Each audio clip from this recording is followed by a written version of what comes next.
Welcome into it, Hockey Talk Show on this Wednesday, January 3rd. I'm still doing dumb things up at the start of the show. I sincerely apologize for that. If you're streaming on Facebook and YouTube, thanks for joining us. Make sure you leave a comment below, like the post, share it along if you can. That is all certainly appreciated. 631-438-1768 is the number if you want to call in and interact. And we've got plenty to talk about on the Hockey Talk Show today, including the fact that the best, greatest, phenomenalist, most wonderful jersey of all time has been named, and I hate it. I hate who they selected. I don't like it at all. Not one bit, not one iota. Not any sort of measurement you can come up with. I hate it. Hate it. Now, are we on the YouTubes? Are we off to a rocky start? I apologize. It looks like we're having a smidge of trouble with the YouTube.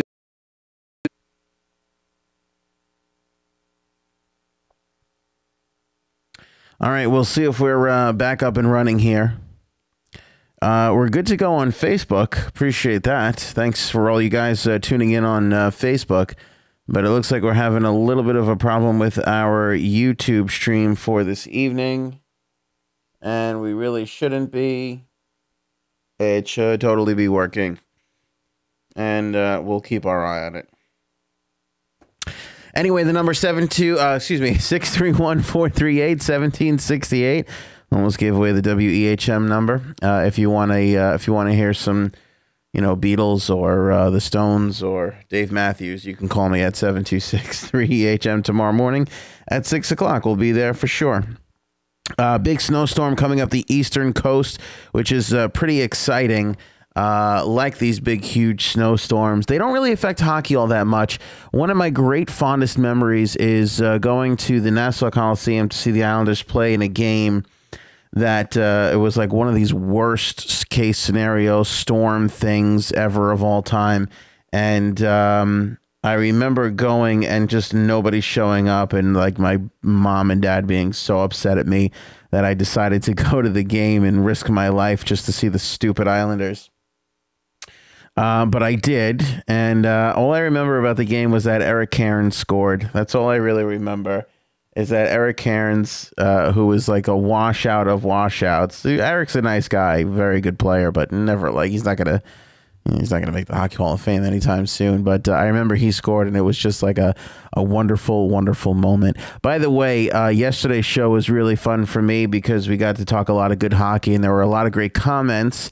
And also, I watched back and noticed that my Mucinex box was left on my little ledge there. The Mucinex, so free plug for Mucinex. They've been getting me through this cold that I've had for the past 4 months of my life. Anyway, let's get into greatest hockey jerseys, and we're going to talk about the Vegas Golden Knights on the show tonight, and we're also going to talk about a couple of other little items, some injuries, and some other things. 31 thoughts from, is it Darren? Who does the 31 thoughts? Not Darren. Elliot Friedman. Elliot Friedman popped out his 31 thoughts feature, which is a lovely, lovely feature. And I want to make sure that we cover a good amount of that on the show tonight because he had some good things to say and some interesting points to make. It is what I think is one of the great articles going right now, where he literally just spits out 31 random thoughts, which could be pretty random at times. But they are all very interesting, and he gives a ton of information. So if you are looking for like a cool hockey thing to read, sportsnet.ca, look for Elliot Friedman's 31 Thoughts. I want to say he puts it out every Wednesday, but I don't know if it actually comes out every Wednesday because it's a lot of information. And he has an anonymous general manager quote, which I always love. If you can get a GM to talk in the National Hockey League and speak anonymously, you are going to get some hardcore truths. And that's an awesome thing. So we're definitely going to be covering Elliot Friedman's 31 Thoughts on the show tonight. which I'm really excited about. Again, let me know in the comments below, Facebook or YouTube, that you guys are watching and where you're watching and listening from. And if you're listening to this on the podcast, Stitcher, TuneIn Radio, iTunes, and now Spotify, we're available on Spotify if that's what you prefer. Throw us into your playlist in between the Metallica and the Radiohead, which is now returned to Spotify. Let us know you're listening there. You can always shoot us an email or drop a message at hockeytalkshow.com. That's hockeytalkshow.com. Let's start with the uniforms. I want to go there. It's the title of the show. We specifically title our shows for several reasons, most notably what we think will be the most attractive for you to click on and watch, and also whatever works out pretty good in the YouTube algorithm.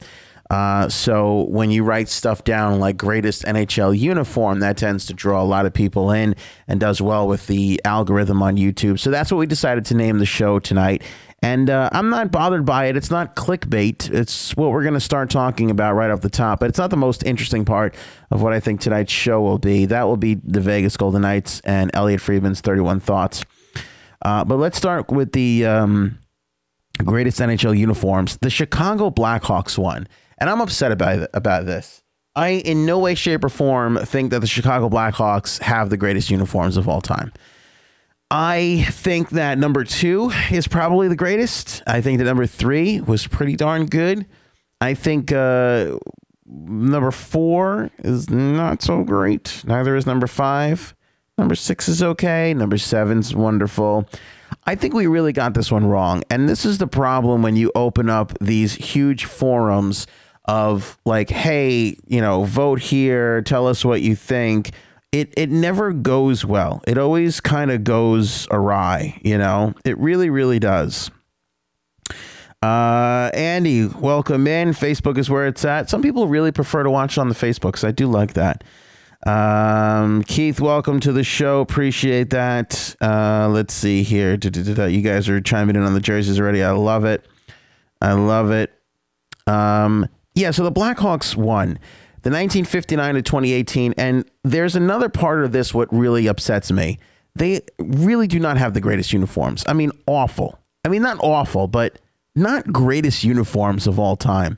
There are so many others that are so much better than what the Blackhawks have. But this is the final leaderboard. If you voted, take a look at this here. We'll get rid of our information on the screen and bring that up for you so you guys can see.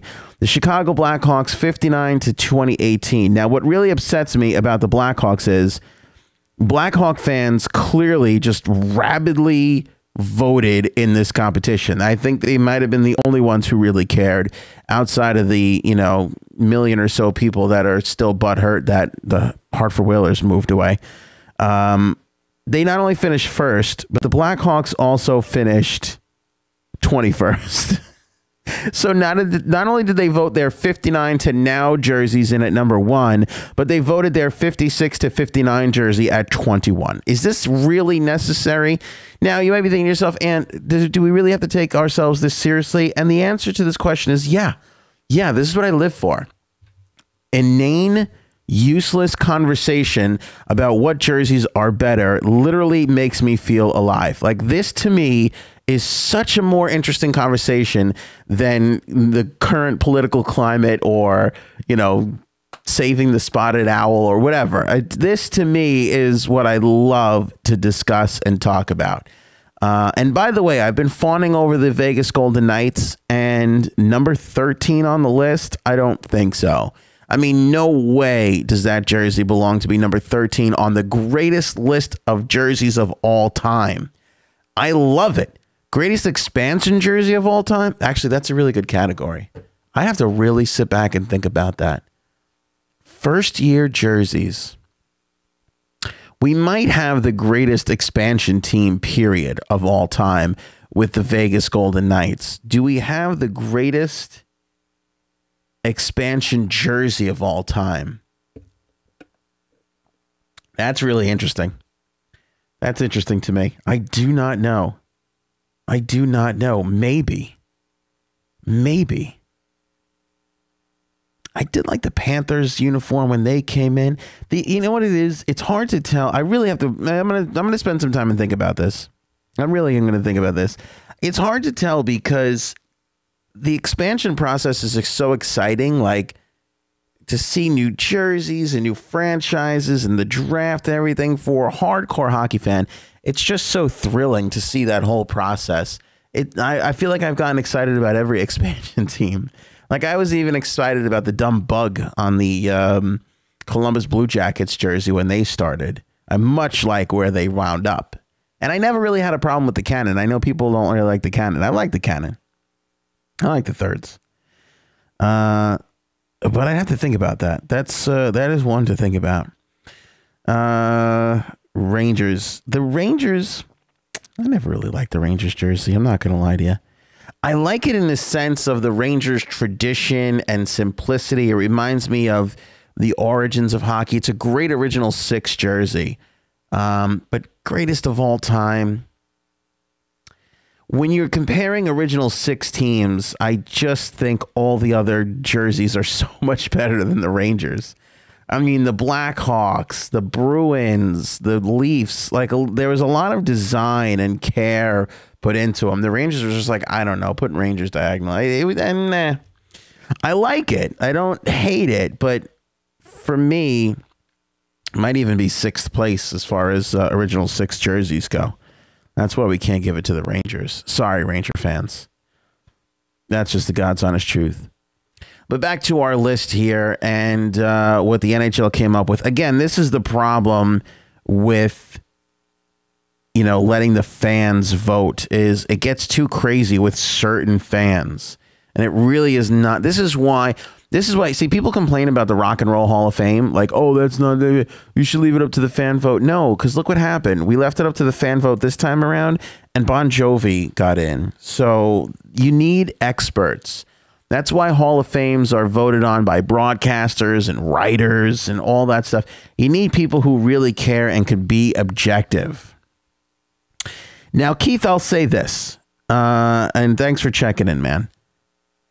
Greatest Winter Classic jersey, you got an argument for the Rangers on that one. The Winter Classic jersey that the Rangers just wore was phenomenal. And I'm going to do you one step further. The last ones they wore, not the versus the Islanders and Devils one. That one was okay. But the last one before that, the cream color with the old school shield, that was a pretty sweet one. That I liked. The Rangers had two incredible Winter Classic jerseys. They really, really did. Stadium Series, The Winter Classic jerseys that they've had have been phenomenal. Phenomenal so far.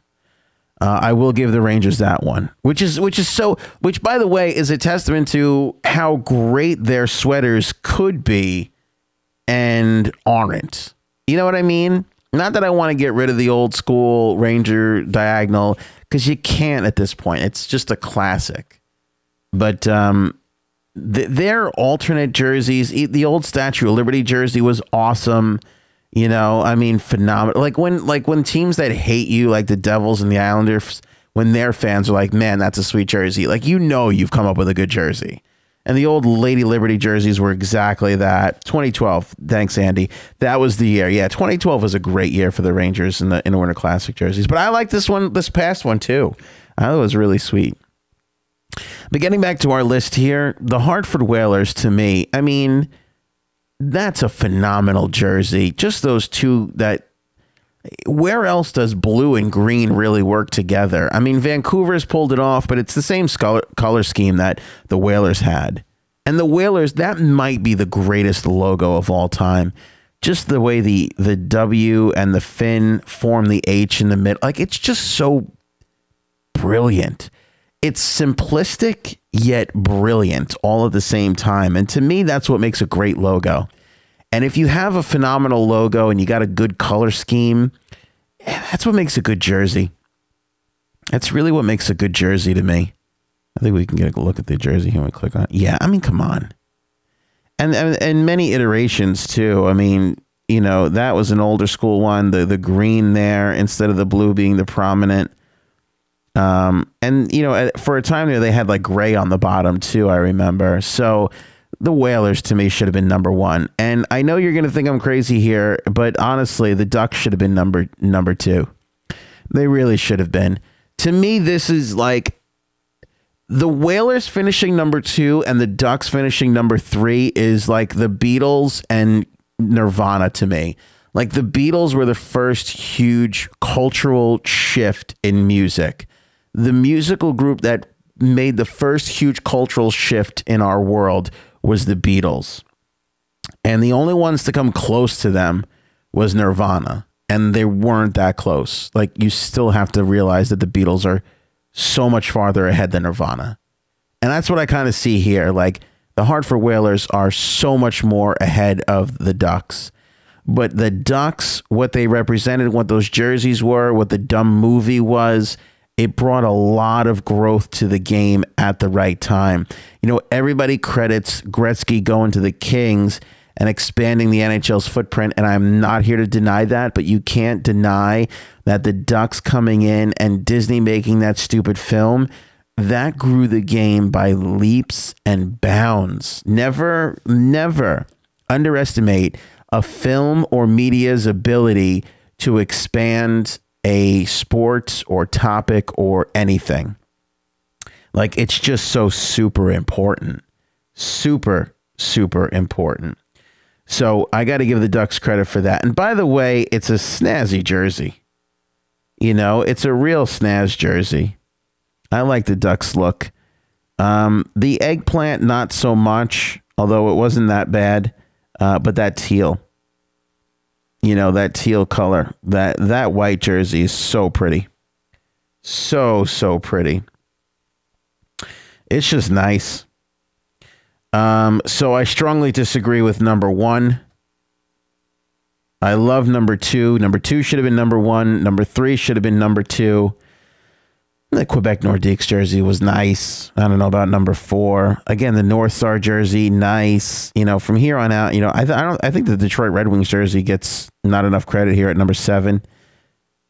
I love the Oilers look. Canadians classic again. I never really liked the Winnipeg Jets old jersey. I think the new iteration of the Jets is so much nicer than the old school iteration. San Jose Sharks, just phenomenal jerseys coming in. Maple Leafs. The Maple Leafs have been able to change their jerseys so much, but still maintain that same leaf with the writing and everything. And going back from the newer looking leaf to the old school looking leaf, they've done a good job all the way around. I didn't even realize the Winnipeg Jets, they're on here twice from 10 and 14. Doesn't make any sense to me. Again, Bruins, just that classic wheel. Flames, awesome jersey. The new Jet, oh God, the Jets jerseys are on here 3 times. The new Jets jerseys are on here. Yeah, there's the newer, more modern Leafs look, 67 to 70. I know it's funny to say modern at 67 to 70, but to me, that's the modern one. And, you know, this one up here is the old school one. That's always how I'll look at it. The Kings had some great jerseys with the old Laker colors. I like how the Kings have bounced back and forth from the purple and yellow to the gray and the black. And the old school Ranger jersey made it in there. See, that's the thing, you know, the shield of the Rangers was always so strong, and they never really had it on much of their jerseys. Only on the older school ones, and, you know, also on the alternate ones. You know, that's kind of where they lived with that. But there's your list of the greatest hockey jerseys of all times. Colorado Rockies getting on there. I have no idea why that jersey's on there. I mean, it's a cool jersey. It's great to have. But it just seems like there are so many others that are better. I like the current look of the Ducks, not as much as the old school one, but the current look of the Ducks to me is a better jersey than the Colorado Rockies jersey. The Islanders have had some awful third jerseys, except for the shirt that I'm wearing tonight, ironically, that I wanted to change before I came on, but I forgot. But their Island look was great. I still support the Fisherman look. I don't care what people say. I love how the Flames use the Atlanta Flames A for the alternate captains. I love that too. The Flames were using the Flames C as a C for a long time too. And I think it was Jerome McGinley who put a stop to it, ironically enough, because he had it for a while, and then he put a stop to it. They had that smaller C with a flame on it, and he was, I think I remember him saying he wanted to change it. And they did change it just for him. I don't remember why I remember that, but I feel like that's kind of what happened. They had the Flames A, and then they had the little C in the for captain with the flame on it, but they changed it. Anyway, yeah, I always did love that little ode back to Atlanta for Calgary. I always thought that was pretty slick. There's a lot of little slick things that we could talk about. I feel like the Cannon jersey for the Columbus Blue Jackets was the first jersey I could remember that had writing on inside the neck. And now that seems to be a pretty common thing with a lot of the jerseys. The Heritage Classic that just happened with Montreal and Ottawa, they had some writing on the sleeve piping, which I thought was pretty cool. They've been doing a lot of cool things. Again, Adidas has done a phenomenal job with this round of jerseys. They really, really have. They've done so well with them. I just love what they've done. I'm just a big fan of the Adidas. And I didn't think I was going to be. Last time I even said the words big fan of Adidas, you know, probably 85 or something.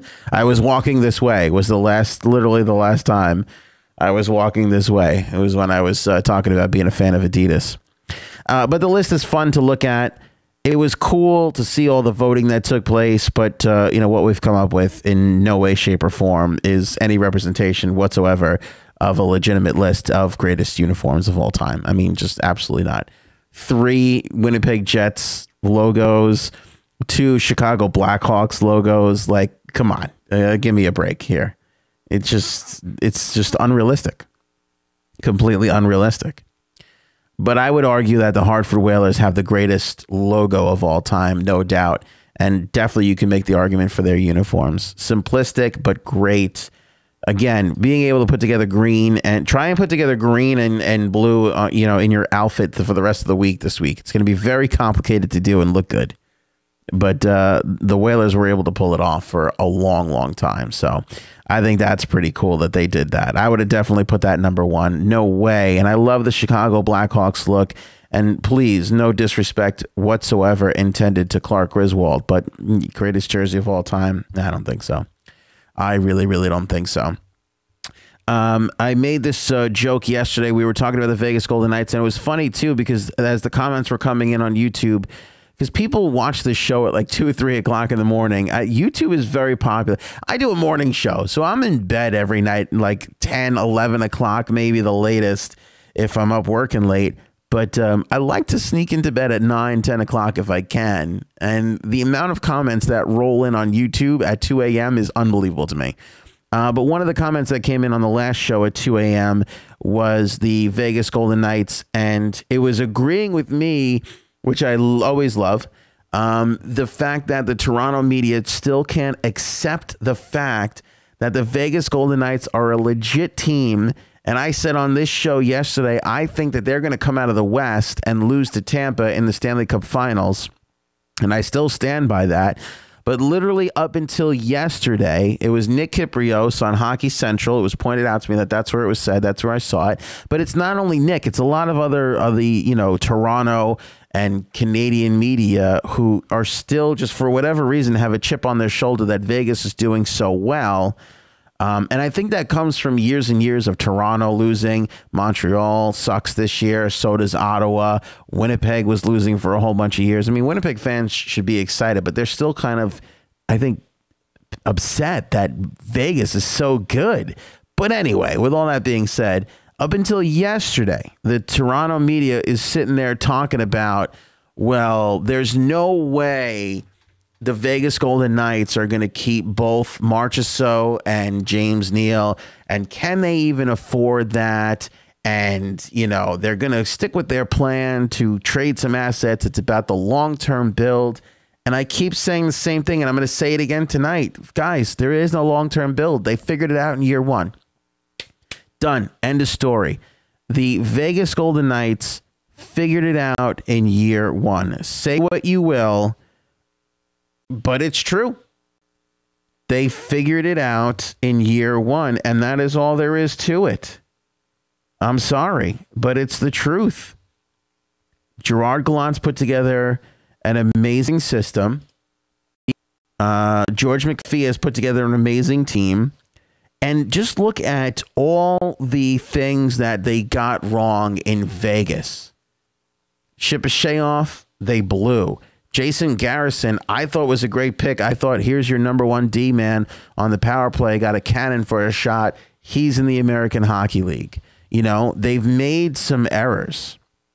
Tuck didn't start with the team. Now he's pretty much a staple. You know, they've made some errors. They haven't gotten it 100% right. But overall, they have. In a macro, they have. They've gotten it all right. But again, they're not without some mistakes.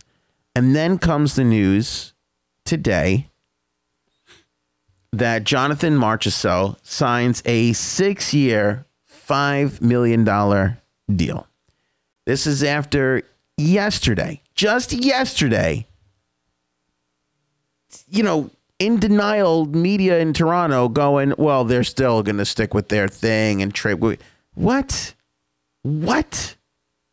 This signing to me is flat out justification that here at the Hockey Talk Show, we had it right and they had it horrifically wrong.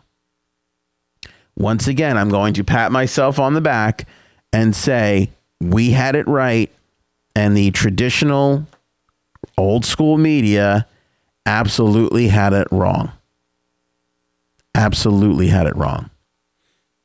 Liz, at least the Blackhawks were an original 6 team, so they had a lot of years of jerseys. That's true. And I think every fan of the Blackhawks ever voted in this competition. That's what happens when you've been around for 100 years. You just collect a lot of people that are, you have a lot of time. Think about all the retirees. Think about all the 80-year-olds who are Blackhawks fans who were able to vote, had their grandkids teach them how to get on the internet and vote. That's exactly what happened, I think. Yeah, so Marchessault, and by the way, I mean, you talk about how that was the other absurd thing. Can Vegas afford to get these guys moving forward? What? Are you insane? Look at the Vegas cap room. Grabowski's coming off their cap next year. Garrison is a free agent next year. These guys are making $5 and $3 million.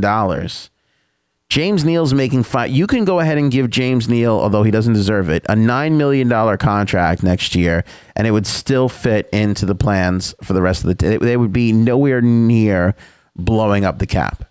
Vegas is in phenomenal shape as far as the cap goes. They're doing so much better than Ottawa and Toronto and all the Canadian sports teams.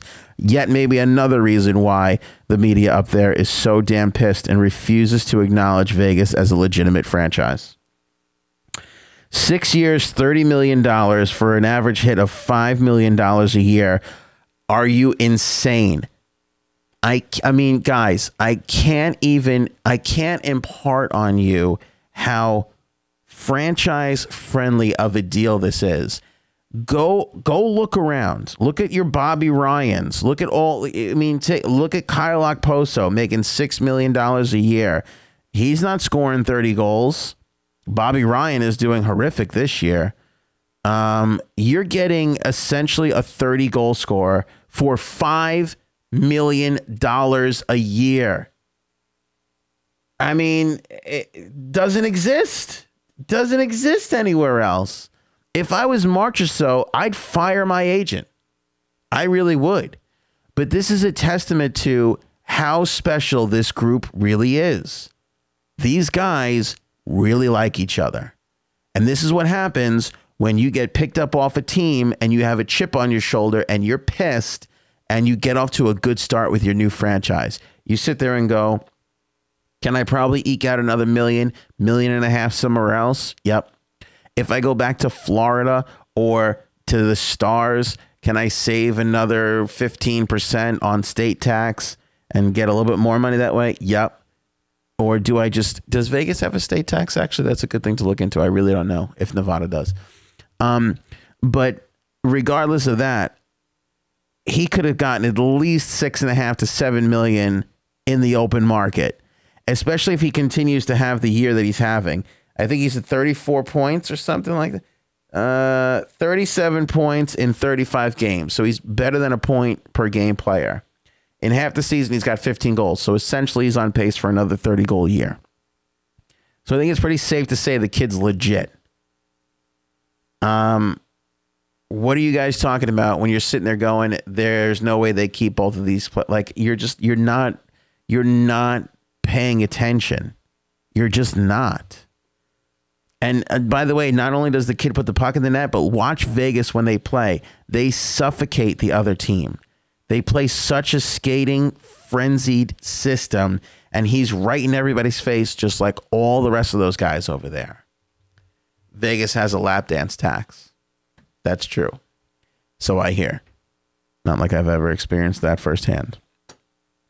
So that's big news today in the world of hockey. Marchessault on a 6-year, $30 million contract. I mean, amazingly team-friendly deal for them. And to me, this is the first in a series of signings that this team is going to make. I expect James Neal to be locked up sometime soon, especially before the deadline.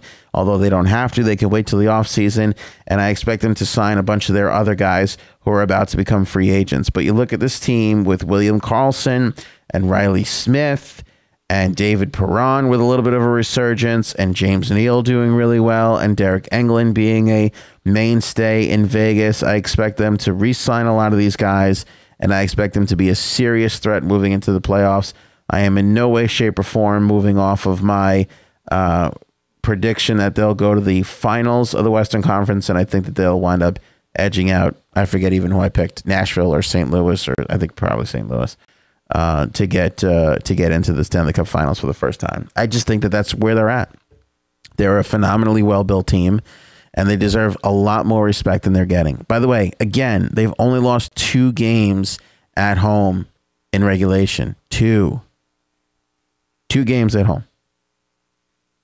I mean, Tampa Bay is the greatest team this season, and they've lost more games at home. So give me a break. Great signing by the way, general manager of the year. How could you make an argument against George McPhee?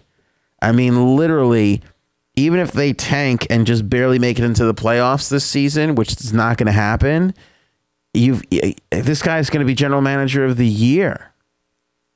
General manager of the year. Corey, do you think the NHL will stick with the same expansion draft for Seattle? Absolutely. Absolutely, I do. I do, and for several reasons. And Corey, that's an awesome question, man. Question of the Night award goes to Corey so far. I do, because they were able to jump their price tag $150 million. So they have to make sure that Seattle is just as competitive. They do. Now, it's interesting because you really are expanding the stretch of the league in a short amount of time. You remember some of the guys that were playing on Atlanta, Columbus, Nashville, Minnesota when they started. Like, we were scraping a little bit of the bottom of the barrel there. I think there's a lot more talent all around. So I don't think it'll be that bad, but I definitely think you'll see some guys getting some opportunities, not only with Seattle, but with other teams that normally wouldn't because of expansion. That being said, yeah, between the price tag that they're going to ask for and the fact that, you know, again, they have the NHL, I believe, has their eye on Houston next, and then maybe even Quebec City one day. I think they're going to go up to 34 teams for sure. I think that they want to, if they hit it 2 in a row with Vegas and Seattle, I mean, God knows what they could ask for from Houston. I mean, they could, you know, they can ask for a ton. I don't think $1 billion, but you know, if the price tag went up $150 million, you know, from one year to the next, I mean, they could maybe get close to $1 billion. No. What'll be interesting to see is who Vegas loses to Seattle. That would be interesting. And would they exempt Vegas from the expansion draft? Because think about it. It's one thing to grab 30 guys. Again, you can only dress 20 on your roster. You can only have 23 on your roster. You can only dress 20 for a game. You can only have 23 on the roster. And all these guys, for the most part, were on one-way deals. So you essentially, at one point or another, were prepared to lose a few players through waivers, or, you know, like Vegas, they pulled all those defensemen and they tried to trade a whole bunch of guys. You know, if Garrison was worth anything, they would have lost him to waivers. If anybody else was desperate for Garrison, which they might eventually become, think about that. I don't know if you could really literally pull 31 player. That one more player might make a bit of a difference to you. So I wonder if Vegas would even be exempt from the draft, from the expansion draft, if they go to Seattle fairly soon. Yeah, I think they've proven. I mean, look at the difference between Nashville taking them 20-something years to get to the Stanley Cup Finals versus Vegas. I think they got a winning formula here. The general managers of the league may not like it, but honestly, nobody else cares, because the owners are sitting there, each dreaming about a $650 million, you know, price tag. That's all they're worried about. You know, that's what they're worried about. Whenever a GM comes into the office complaining, the owner's gonna sit there and hold up his little thing. What was Vegas? 500 million. $500 million divided by 30. Yeah, $16 million each team got. So if 650 million divided by, let's say Vegas does participate, 31 teams, they're going to get an almost $21 million check. So, you know, is Dale Talon pissed that he lost Jonathan Marchessault? He sure is. Ask Florida Panther ownership if they're upset that they got a $16 million check. They will tell you that they are absolutely not. So congratulations to Marchessault. I like the signing in a big way. To me, it makes me think that Neil, you know, England, all these guys that have Perron, I think, is up at the end of this year. I think all these guys will eventually wind up signing. I think they got something really, really special there in Vegas. And hopefully they can keep it together for a while and continue to build towards the future. I think that'll be a great thing for the Vegas Golden Knights and the league. Moving right along, Filip Forsberg is going to be out 4 to 6 weeks. This is devastating for Nashville. I mean, just devastating. He's better than a point per game player, I think, too, right? Where's Forsberg's stats at? 37 games played, 34 points. So just shy of a point per game. 15 goals, 30 goal scorer for sure for Nashville this year. Now he's out 4 to 6 weeks. That is devastating for the Predators. Look for the St. Louis Blues to make up some ground over there in the West if they can get their guys healthy and rolling. Shea Weber is out as well. He's not coming back before the All-Star game for sure. He's been out since the middle of December. Again, a signal, a sign from the hockey gods that Montreal needs to start moving in the other direction of trading their team away. They don't have a ton of assets. They don't have a lot to offer up, but they clearly have to hit the reset button. And the fact that, you know, and again, not like Shea Weber is going to make a whole huge difference being in the lineup, but he just gives you that further excuse to start tearing this awful team down. I also wanted to mention this too, because I thought this was pretty interesting. We talk about the Devils and how great they are this season. You look at Brian Gibbons and what he's been able to do. I mean, essentially just a journeyman. 66 games at the age of 27, and now he's at the point this season where he is just ripping up the score sheet. And I wondered, what was it for him that made things click? I mean, at this point, 12 goals, 9 assists, 21 points in 39 games. Not outstanding, but really good for him and really helped put the Devils on the right track. What's the difference? Had a kid. That was it. October 2016, Brian and his fiancee, Jenny, gave birth to a baby boy, baby girl. I think it was a boy. And now all of a sudden, this guy has found his stride. Just goes to show you that kids will make you find a whole nother level that you didn't think you had. That is their ability. They have this wonderful ability to sort of have that, like, hey, you better get your act together and figure this out, you know? So I just wanted to mention that because, I'm sitting there going, where'd this guy come from? And why is he doing so well? Well, there's the reason why. He had a kid. Got to figure it out. Got to start paying some bills and putting some money away for the colleges. Let's get into Elliot Friedman's 31 points. Corey, to your Seattle question. 31 thoughts, I should say. Number one thought, with Seattle now very much in the picture, Elliot brings up the point of no movement clauses, and I found this to be pretty interesting. We saw how difficult that was for the Vegas expansion. In particular, what happened between Ottawa and Dion Phaneuf. They wanted him to waive. He wouldn't. Ottawa is Final Four last year. Dion, will you waive your no movement clause so we can save, a Marc Methot from being taken? No, I won't. Methot's gone. Team's a little upset about it from all reports that we hear. And now all of a sudden, Ottawa stinks. Is that the only reason why they stink? No. But it definitely had something to do with it. By the way, I always felt that Ottawa got super lucky last year. Had a really hot goaltender, and they got Erik Karlsson, who's outstanding. I never thought they were built for long-term success. Never. I'm not surprised to see their meltdown. I'm really not.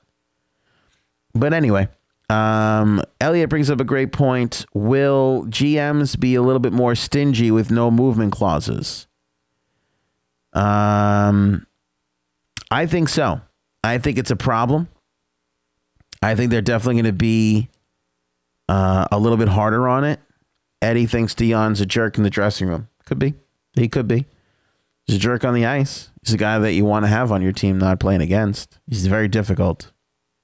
It's very hard for those guys. They get very stubborn and very locked in their ways. It's what makes them great, but also what, like you said, in the dressing room can cause some problems. I think the GMs are going to be very hesitant about putting out no movement clauses. Look, let's be honest. Players who don't really deserve them have been getting them anyway. And GMs have been so desperate to hold on to guys that they've been just doling them out when they shouldn't be. A lot of guys shouldn't be getting them. Should Dion have had it all to begin with? Probably not. I don't think Toronto really needed to give it to him. I really, really don't. I really don't think they needed to give it to him. They could have probably gotten away with not.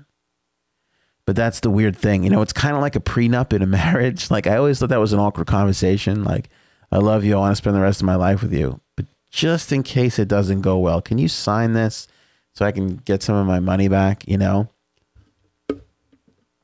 It's just a weird thing. Like, you get to that point where the player comes up and he's like, well, I'd like a no movement clause. And you're like, yeah, no, I don't think, you know what I'm saying? Like, it's just hard. Most negotiations are, and they're pretty awkward, actually. But that's one of those sort of situations, I think. I'm also fascinated by this. Max Pacioretty. People have been talking about him moving on from the Canadiens. And again, I'm going to contradict myself a little bit here because I just said they need to tear it all down and move on.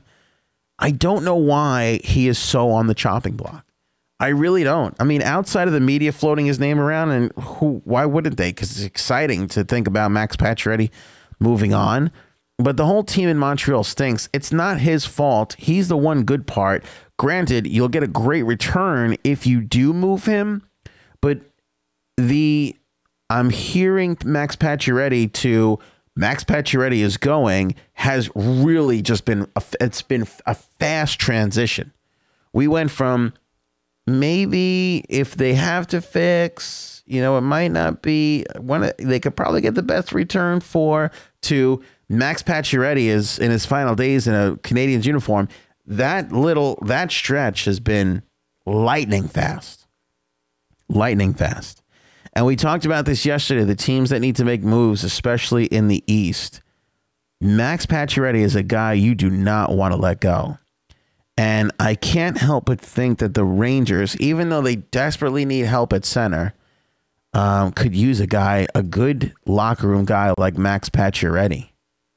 I really think so. No movement clauses are hard to deal with from the side of ownership. Hockey players have a best before date. Eddie, it's a good one, man. It's true. It's hard with those no movement clauses. It's hard with most contracts in general. I mean, think about how many contracts your favorite team has signed that you automatically know the last 3 or 4 years are just going to be a huge waste. Like, think about it. You sign the guy now for 3 or 4 good years now, and you know the last 2 to 3 seasons of that deal are just going to be a mistake. I mean, it's become commonplace. We've accepted it. We've accepted that that's the way it is. I don't know. It's tough. It's a tough thing to do, but it's hard. When there's such demand for these players, it's hard. You find yourselves lowering your standards, giving out no movement clauses when you shouldn't, just because you don't want to lose a guy, you know, because you got nothing to replace him with. But again, this is such a copycat league, and it relies so much on what other people say and think. Look at what Vegas did. I mean, Vegas literally identified the guys and made it happen. You know, they didn't sit there and worry about this or that. They didn't moan and groan over Ship a Shea off. They didn't worry about they screwed up Garrison. You know, they didn't worry about a lot of things. They knew, all right, this guy's not working. We'll just go to this guy. This guy's not fitting on that line. We'll give this guy an opportunity. And everybody they've given an opportunity to, for the most part, has gone on to do really well. Elliott goes on to say the Pacioretty family bought a house in Montreal last year with the goal of staying a Canadian for the remainder of his contract. That's in doubt now. Elliott says he understands that his tenure is coming to an end. He thinks he understands his tenure is coming to an end. Big question is if it happens at the trade deadline or at the draft. Marc Bergevin is well aware he'd be selling low at this time. Getting Pacioretty with a better center and or right-hand shot is going to benefit him big time. One thing that does happen when a name like this goes public, you get calls. Then you find out who's nibbling and who's serious. We'll see if anyone causes Bergevin to jump because I think he's comfortable waiting. Now, Ron McLean from Hockey Night in Canada says that Pacioretty's comments about a struggling offense were a shot at Claude Julien, and he had asked a couple of other GMs if they were worried about that, and they were not. One GM said, I simply see it as a captain with no answers for what's happening right now, and he's trying to provide them with answers. You can't hide with that. It seems like everybody thinks that he is one of the guys to go out and get at the deadline, and I guess if that's the case, if he's going to be on this list, we'll keep him on the list and keep track of it all. But I think Pacioretty is part of the solution in Montreal. Like, think about the Gallaghers and, you know, the Galchenyuks that are the real issues. And you're sitting there trying to trade Max Pacioretty. It doesn't make sense. The only sense it makes is from the standpoint of he'll literally get the best return. But that's, to me, is the kind of thinking that you have when you're trying to rebuild and be great next year. Like, the Canadians need to go into a long-term thing. And I know they just traded for Shea Weber, and I know they just signed, Jonathan Drouin, and it sucks. But, I mean, it sucks. So bite the bullet and do it. You know, it's really hard to swallow when you're looking at Vegas with all that success. I totally get it. Elliott says, and this is awesome, especially if you like trades in the National Hockey League, the market's cracking open. There was a shortage of scoring touch with Vegas's success, but now there's Pacioretty, Evander Kane, Mike Hoffman. What's most interesting is that all three have different term remaining on their contract. Kane's unrestricted, Pacioretty's got 1 year, and Hoffman 2 years. Curious to see how that affects each player. Think about that. Hoffman, Kane, and Pacioretty. There is actually a lot of scoring power available. I mean, we know that Kane's available, and I think he's one of the first to go. Hoffman has, by all accounts, been made available by Ottawa. You know, again, why, I don't know. I think they got other problems to fix first.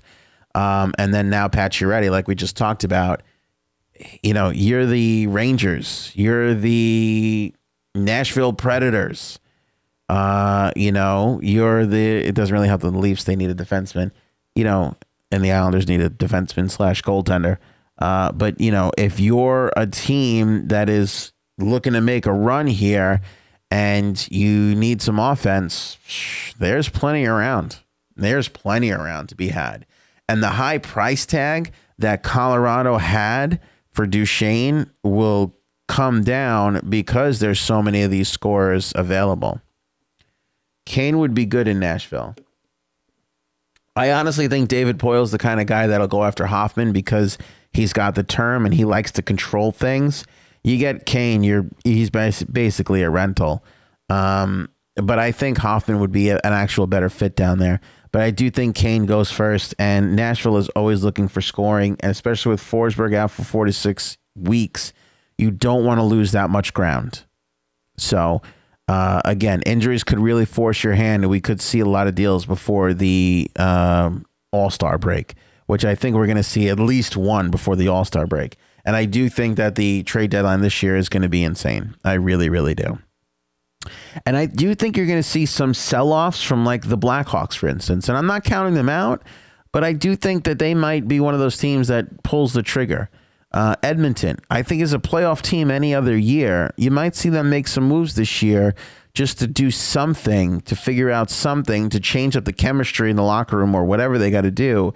And I think that'll be an interesting move. Like, you know what I'm saying? Like, honestly, like, Chicago's out right now. They're a playoff team. You can't make anything drastic happen, but I wouldn't be surprised if they do a little deal. Same goes for Edmonton. That's a playoff team to me. Pittsburgh will be really interesting to see what happens at the deadline if they're not into it. Which brings me to my quote of the week from Elliot Friedman's 31 Thoughts from an anonymous general manager. Quote, God, I hope no one helps Pittsburgh get better. End quote. Truer words, my friends. Truer words, because you look at the Pittsburgh Penguins and they have been the benefit of a lot of good deals. A lot of good deals. Everybody thought that Phil Kessel to Pittsburgh was overkill, and that deal got done relatively easily. So they have had a lot of help from fellow general managers to go on and win 2 cups in a row. I mean, I don't care what they're offering in return, but there can't be a general manager in the league that's going to want to make a deal with Pittsburgh, especially now that they're out of it. Defenseman's going to be the real issue. We're going to see, and maybe we'll focus on this for tomorrow's show, what defensemen are going to be available at the trade deadline, because you got Pittsburgh wanting a D-man. The Islanders have a lot of D hurt, although I think Johnny Boychuk's coming back, but they're going to want a D-man. Toronto is in desperate need of a D-man. Toronto is like one great D away from really, really just screwing up the East even further, so that, you know, because they're a serious contender right now, but with a defenseman, I mean, they are an unbelievably tough contender. You know, so there's a lot of those issues. There's a shortage of D-men, I think, and there's definitely a shortage of centers.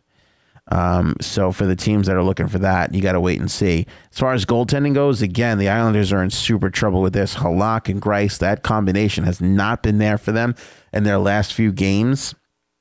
And I wouldn't be surprised if they go out searching for some goaltending help. And I just don't know many goaltenders that are really good and on bad teams. They seem to be synonymous with one another. If you're on a bad team, you got some bad goaltending.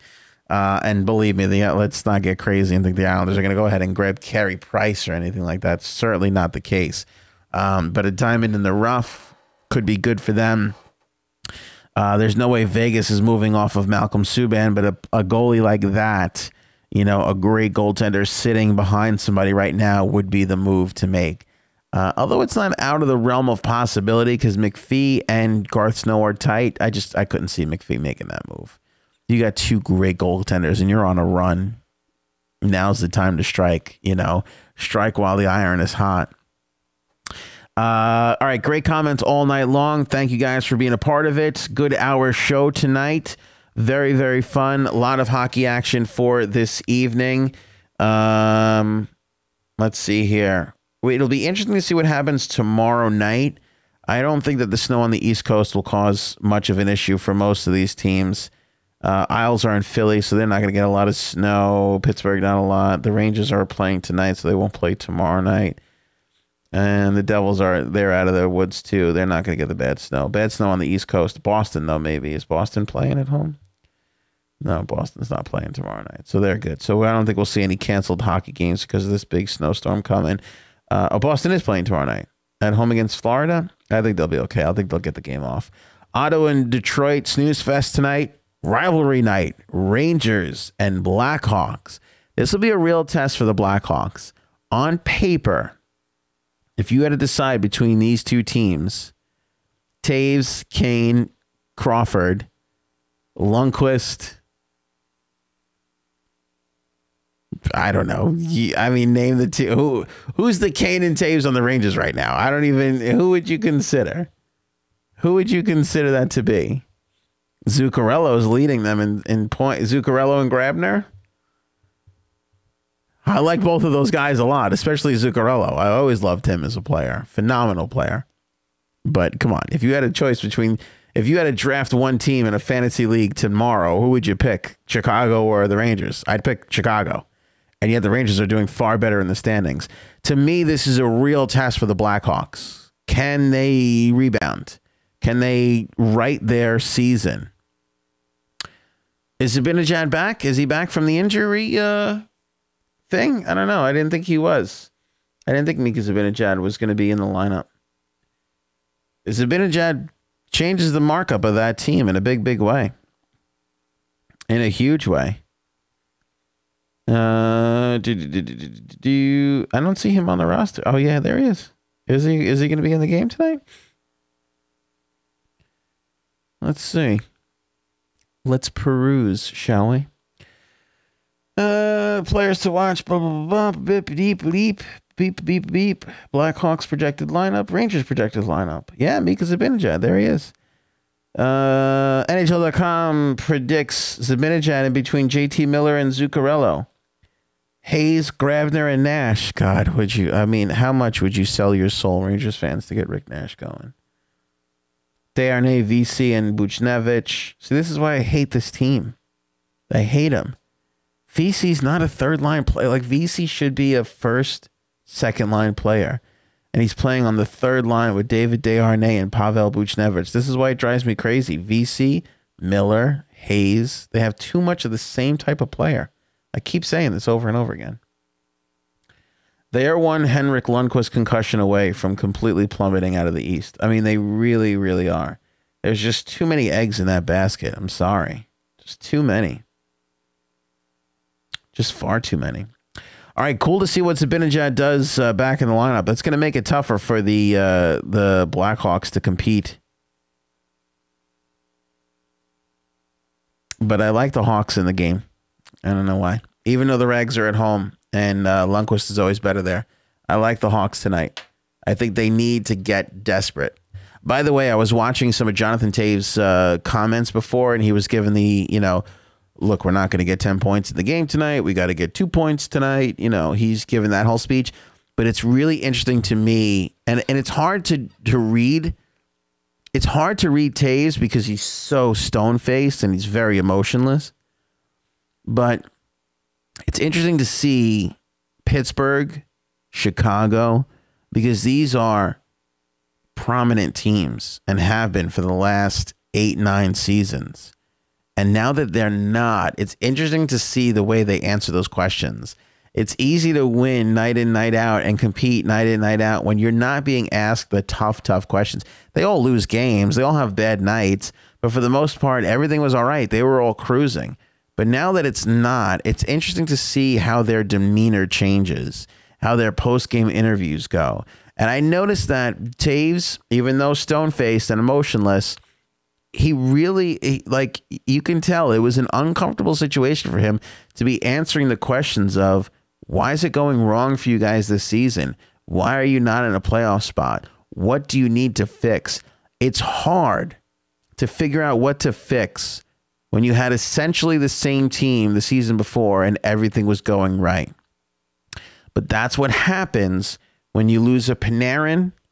You know what I'm saying? That's what happens when you're Pittsburgh and you lose some of the guys that they lose. Hainsey, big locker room guy, right? Like, you lose some of those not $7 or $8 million players, and those guys really do tend to make a difference. So, if you're looking for something interesting to watch, Watch the post game for some of these teams like Chicago and Pittsburgh that were mainstays in the playoffs and now are no longer. And now they have to face the music every night, because stuff like that can weigh on your mind and just make you plummet further. When you're sitting there and going, why aren't we winning? Like, why can't we connect more than 3 passes in a row? Why is the power play just stuck? Momentum can build and be a real problem. A real problem. Just ask the New York Islanders right now. They are sucking it up in a big way. Not doing well whatsoever. Ask Columbus, who has seemed to really sort of flatten out. Check in with Toronto, who's 3-6-1 over their last 10. Stuff can turn quickly, and you can find yourself on the outside looking in. That's it for me tonight. Thanks for all the questions in the comments. Remember, rate and review. Hit the like button. Share if you're on Facebook and YouTube so we can continue to grow the culture. Awesome questions tonight. And rate and review on the podcast if you get a chance to. iTunes, TuneIn, Stitcher. And excited to be a part of the Spotify group right now. Spotify, very, very big for music and getting bigger in their podcast game. So we're excited to be actually, I think, one of the only hockey podcasts on there right now. So suggest that to friends who like the Spotify so that they get their hockey Spotify on. Tomorrow, maybe we'll look into defensemen who will be available at the deadline. And we're heading into a really interesting time where we're in a little bit of a condensed schedule for a lot of teams because they got to get that 5-day break in, and we got the All-Star thing coming up. So I think we're going to see a lot of cool stuff happening in a short amount of time. Enjoy the hockey action tonight. Give me the Blackhawks tonight for sure. I'll take the Blackhawks, and I don't know. I'll take Detroit over Ottawa. Give them some bad luck. Have an awesome night. Enjoy the hockey.